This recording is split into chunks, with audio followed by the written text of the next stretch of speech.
Hello guys, welcome back to my channel. നമുക്ക് ഇത്രയും ചീനിക്കമ്പുകൾ നടാനുണ്ടായിരുന്നേ. അതിന് വേണ്ടിയിട്ടുള്ള തടമൊക്കെ എടുക്കുന്നത് അമ്മയാണ്. തടമൊക്കെ എടുത്തതിന് ശേഷം അതിലെ പോച്ചകളൊക്കെ നമുക്ക് ഇതേ കൂട്ടും കംപ്ലീറ്റ് ആയിട്ട് എടുത്ത് കളയാം. കണ്ടില്ലേ, ഇത്രയും തടം നമ്മൾ എടുത്തിട്ടുണ്ട്.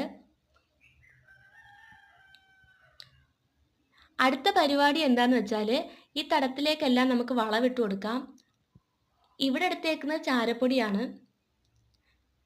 ചാരപ്പൊടിയോ ചാണകപ്പൊടിയോ എല്ലുപൊടിയോ ഏത് വേണമെങ്കിലും എടുക്കാം.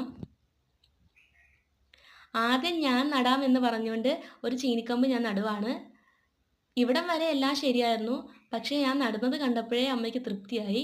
ഞാൻ എഴുന്നേറ്റോളം പറഞ്ഞു. കാരണം കാണുമ്പോൾ മനസ്സിലാവും, ആ ചീനിക്കമ്പിൽ എൻ്റെ എല്ലാ ശക്തിയും ഉപയോഗിച്ചിട്ടാണ് ഞാൻ താത്തു വെക്കുന്നത്. അങ്ങനെ നട്ട് കഴിഞ്ഞാൽ ചീനിക്കമ്പിന് കേടാണ്.